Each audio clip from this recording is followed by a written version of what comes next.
Good morning, everybody. It's Wednesday, hump day. It's Coffee with the Summerland Kids. I'm Jericho. This is Aaron. It is the 24th of July, 2024. This is episode 78, and it's currently 64 degrees in Summerland, California, with a high of 78. I'm guessing mostly sunny. Another beautiful summer, perfect July situation down there. I'm wondering if they're getting any, what do you call it? The marine layer, when you look out over the Channel Islands from Santa Barbara, you can see perhaps there's a bunch of, sometimes on a nice, rare circumstance, you'll have total clarity out there. But I'm imagining with all those fires in California, you're probably getting a lot of that smoke out there. What do you think? Oh, we've been getting not necessarily smoke, but the sunrise is definitely nice and orange and really, you can kind of tell there's something going on because of that orange color of the sunrise. Yeah. And I saw that Nevada City today, I think I said heat advisory, 99 degrees in Nevada City. Oh, yeah, there's some heat advisories going on. It's warm enough at night to where we keep our swamp cooler going all night long. Wow. And it's been getting warm enough in the morning, to where we got to kick on the AC probably before 11 o'clock anyway. Wow. Yeah. I got to figure out that one of my chickens have been getting out of their pen every morning. Oh, wow. How? It's cute because she's one of the ones that I got as a little baby, and so I took the time every day to go pick her up and pet her. Oh, nice. So when she hears the door open in the morning, instead of running away from me, she runs right towards me. And that's awesome. She's not afraid of me at all, and that's it's pretty good. Cool. That's awesome. Yeah, that's classic. That's like domesticated, your chicken buddy, basically. Yeah. It's kind of funny because the rooster does rooster things. He kind of, does his puffing up on the rooster. Right. And then I puff up back at him and he'll go, oh, and then he'll act like he's just eating food and stuff. It's kind of classic. Wow. That's amazing. That's cool. Yeah. I had a chipmunk this morning get in the house for a second, but luckily he kind of found the door and climbed up the screen, and then I opened the screen and he popped out, and then the cat chased him outside, and then once the cat's outside, he's like, whoa, like there's freaking, there's probably at least 25 / more than 25 baby chipmunks just running every which way, so it's the freaking chipmunk farm, yeah. God. So I wonder if it was a chipmunk that got into your truck and chewed up the wires. I don't know. I'm thinking squirrel, more squirrel like, but it's hard to say. It was definitely to do that because he totally went through it, all the way through to where it was two halves, So so far so good on that. It's not, because I had the spark plug wires redone and all that. So now it's running a lot smoother. So that's a blessing. He did say that the air cleaner had a bunch of leaves in it. And I checked the Jeep air cleaner and it also had a bunch of leaves. It's interesting how car design, they sometimes don't compensate for pests, like a little freaking screen could do a world of wonder as far as blocking that little mice or pest, what do you want to call them, rascal passage, the black truck that I got, that was one of the issues, besides the leaves and acorns stashed everywhere. One of the vacuum lines, that's what was holding me up. Wow. The smog, one of the vacuum lines had been chewed through. Oh, crap. So I was able to didn't find the exact parts. I took the part off and took it in there well, we don't have that. So I had to kind of circumnavigate with the new parts. Wow. And get some new lines and make some custom vacuum lines, but I was able to button it all up. That's good.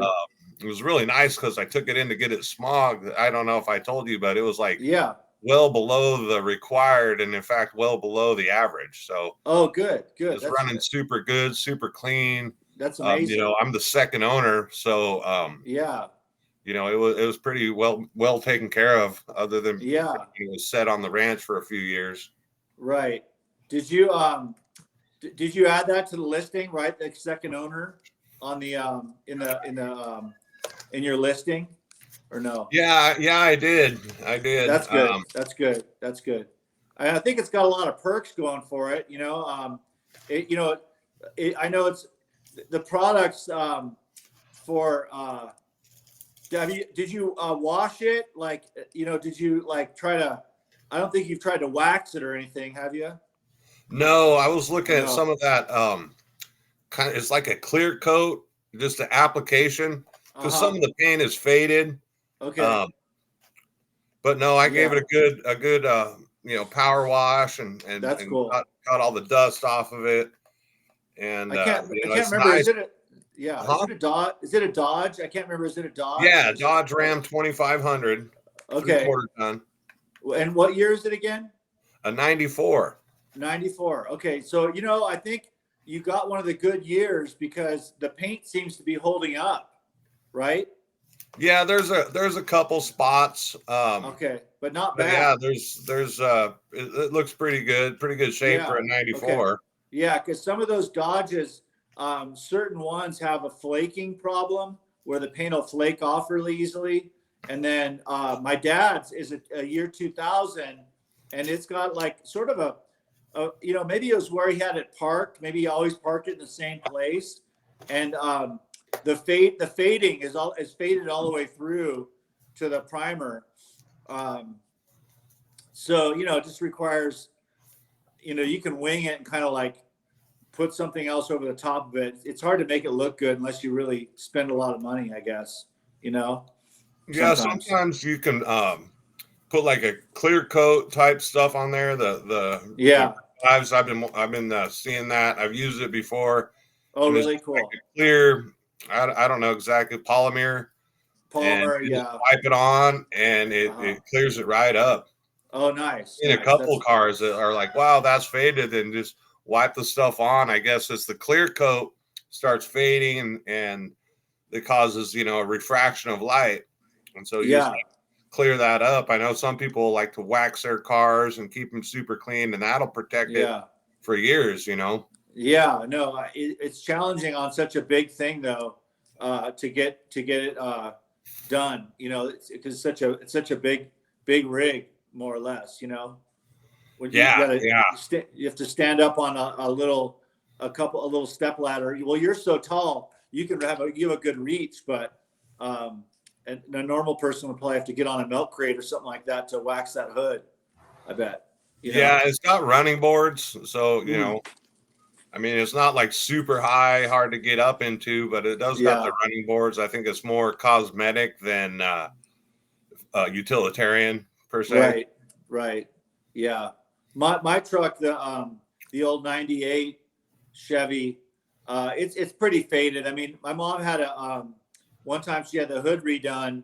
I think the hood and the roof or something like that.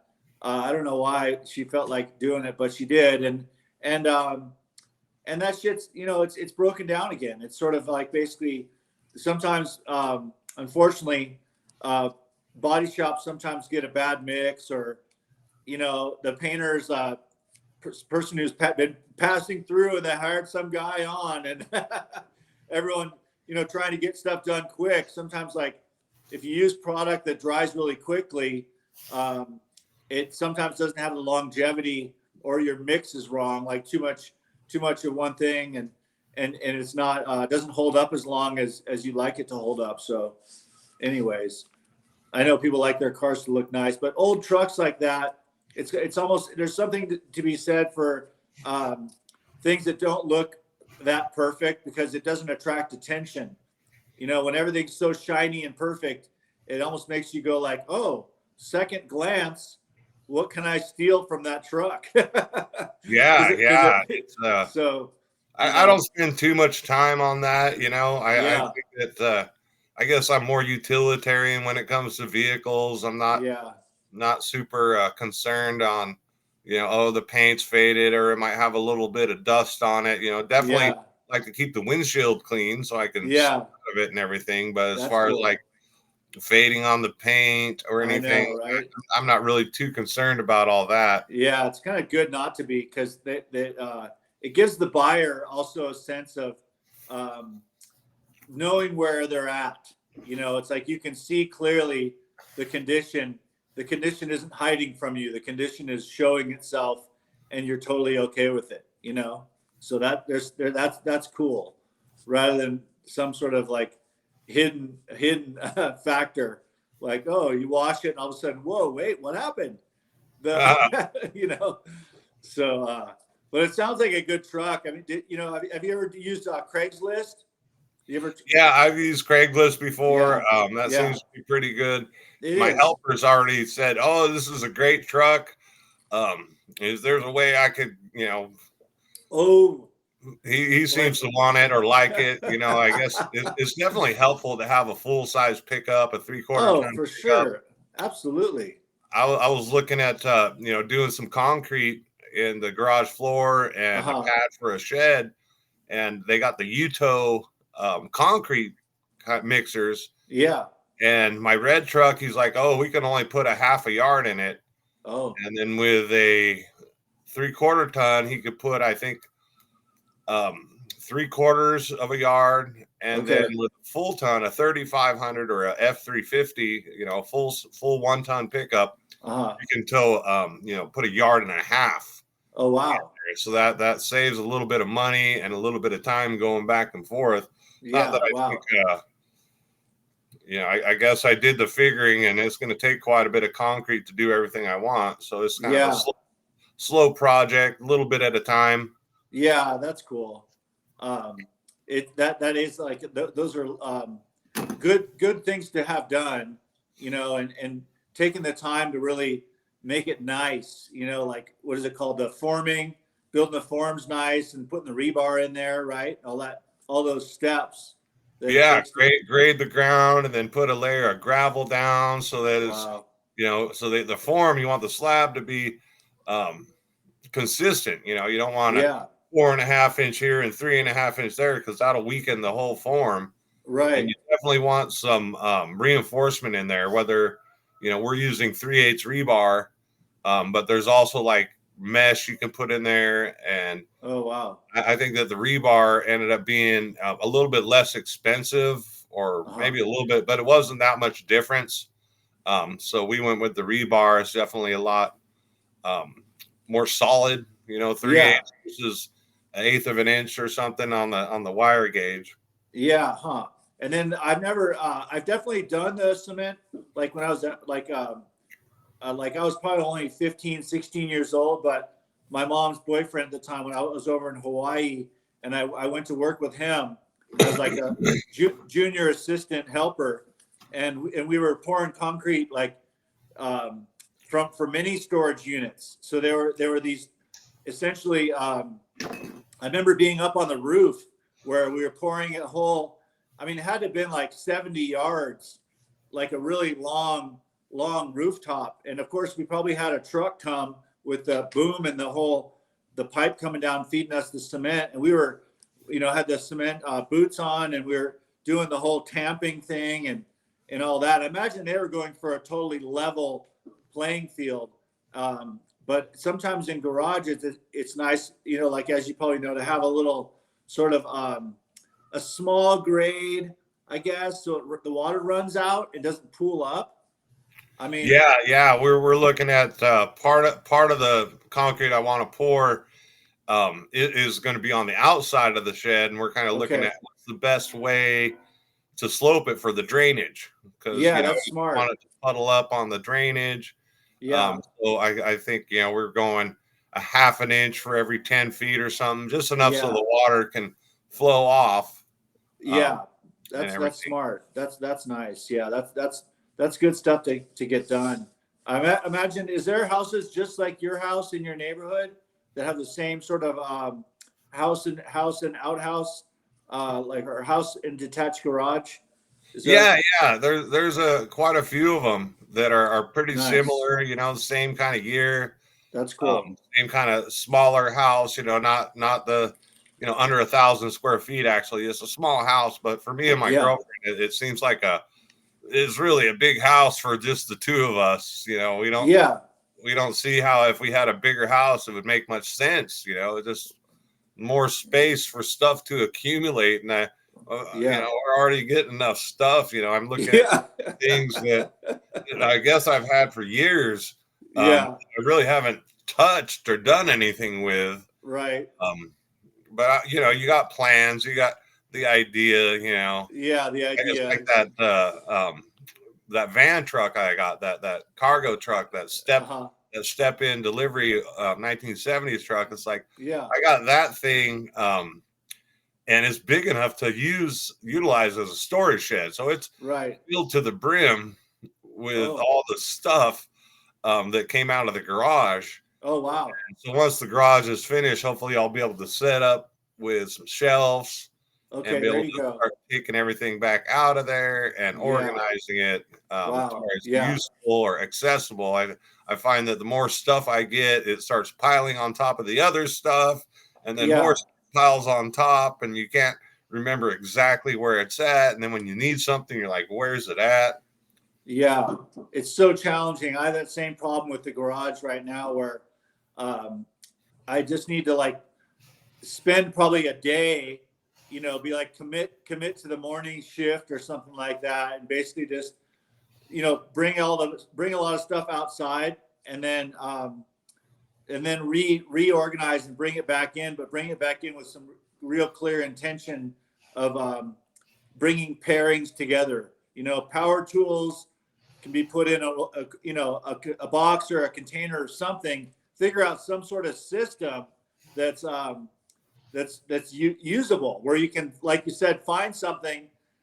Yesterday I'm like, I swear I had probably like five. I feel like I had a whole box of paint rollers, but I could only find one. So it's like, because you end up like buying stuff you already have five of because you can't find the five that are missing. So it's Yeah. Did you get that drywall project you had going done? I'm starting it today. I got all my stuff. I got my truck loaded with the ladders, and just in case, I think I got to stand on a little ladder to get up there.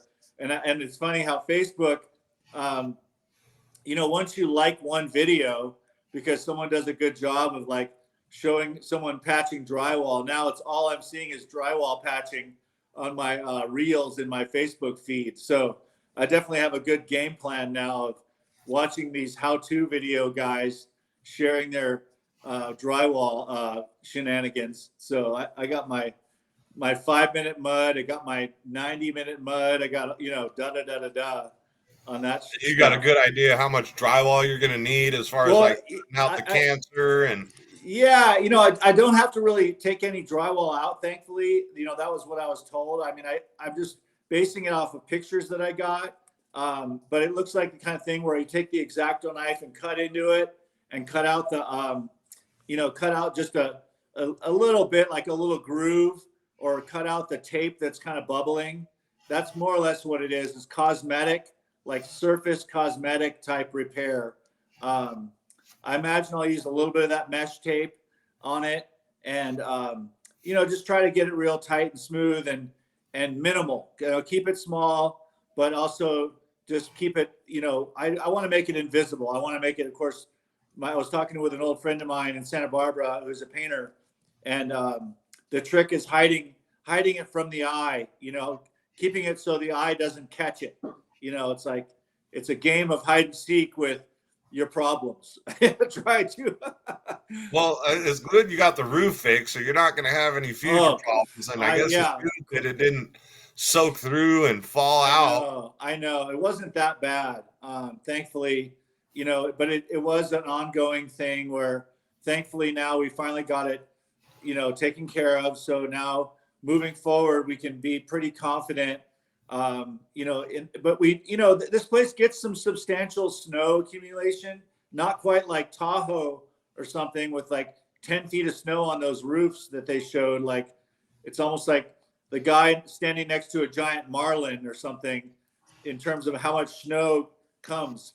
We do get that on top of the Continental Divide, which is like, a 30-minute drive up the mountain.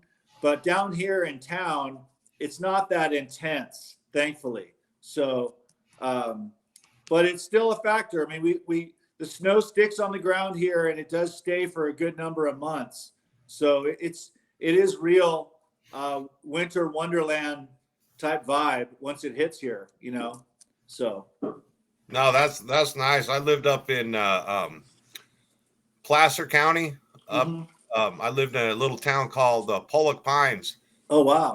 Right at the exit that was to Pollock Pines. If you go north, or I think it was actually if you head east up towards Tahoe, that's where they shut off the road. And they required change certain times a year, and they would actually shut it off during the high snows. So it was definitely a winter wonderland up there. I did enjoy it while I was there, but I don't see myself living in the snow anytime soon. Yeah, I mean, I could see it. Part of me, because I have family friends. I haven't talked to him lately, but his family had his dad and mom had a bed and breakfast in Aspen, Colorado, and this is back in the day. And Aspen has prices like Santa Barbara for sure for houses, probably even almost sometimes more extreme. And they moved down valley, they call it, to Basalt, and they got probably built a house down there or bought a house. But it was definitely moving down valley was like moving down valley for savings, because it's always interesting how some places the price is high, but you drive half hour away and it's way cheaper. That's the way Santa Barbara and Ventura used to be like that, where if Ventura was just not as it was a lot cheaper in Ventura, just bottom line. But now Ventura's caught up, man. Ventura's come up a long way since back in the day. It's crazy. Yeah, when I was before we moved up here, I was shopping around, looking around for houses or even apartments to rent, or even mobile homes and mobile home parks, and just watching that go up. Because I remember back when I was a kid, the houses were even when I was a teenager in high school, even though it seemed like a lot, $200,000 for a house. The house, I did a people's self-help housing my last year of high school, actually the summer after I graduated high school. And if I would have kept that house, it's worth nearly $1 million, Oh my God. $800,000 now. Wow. Like, wow. Oh my God. So that's cool. You did you help build it? Did you help build the job? Or yeah, it was I guess my first experience from the ground up and every phase of construction. Oh, nice. So other than the grading, when my first day out there, when we first started, it was really nice. It was 10 families. There's actually 40 families in the whole project, but they broke it down into 10 families, and each family put in 40 hours per week. Okay. So there was like a superintendent type guy, and it was really neat because one of the guys was a framer for his job. One of the guys was a plumber. One of the guys was an electrician. One of the guys was a roofer. Oh, cool. So it was really neat because, you get there and it's just a flat ground. Wow. And then you get to see all the footings dug and all the pipes, the channels for the pipes, the ditches for the pipes, and that gets put in, and you get to see the concrete. And so I got to participate in every phase of construction. Wow. There was a few parts where we had to have contractors, like the plumbing, the electrical had to be done, but there's still a lot of work that needs to be done. And I got to see the whole project from that's cool. Piece of land. Yeah. Concrete, put up the framing, the electrical, all this stuff going in. That's awesome. It was just a wonderful experience because, I was still just 17 when I started the project. Wow. Turned 18 a couple months into it. And it was about, I think, 4 or 6 months from the beginning of the project. But I thought that was just an amazing opportunity because it was for a lower income people. I actually qualified with my mom, Wow. so it was Oh, technically cool. I and my mom's house. Oh, nice. And it was set up to where a lower income person, they call it sweat equity. Uh-huh. And so you go in, you sweat and you build, and then you get into, it was, I guess, a lower price because we didn't have to pay all the contractors to do everything. And Wow. then special loan that, Uh-huh. we qualified for. So I think that's a really great opportunity, to give someone that maybe doesn't have the income to qualify for a standard loan to get in. It really helped me out as far as my knowledge of construction, and gave me a little leg up in my Yeah, life. for sure. And I think that by the participating aspect, I think you struck on something there that I think there's a lot of people that would be happy to work through an opportunity like that if they were given the opportunity. So thankfully, the people that you worked with created that opportunity for you to participate in the process. Yeah, it was kind of a interesting thing because my mom really went through all the paperwork and all the information, and she actually found um, that one of the people that were running the whole thing had built in, I guess, a certain amount of profit in the Oh, nonprofit.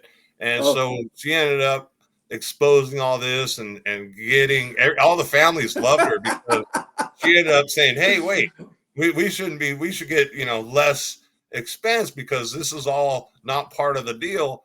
And so she went ahead, and I guess I don't know whether it got to a lawyer or court, but somehow ended up every single family on that track, got like 10,000 or 20,000 knocked off their bill oh because my of the God. work she did. So everybody in the neighborhood just absolutely loved my mom Wow, that's for cool. taking that initiative, uh, Yeah.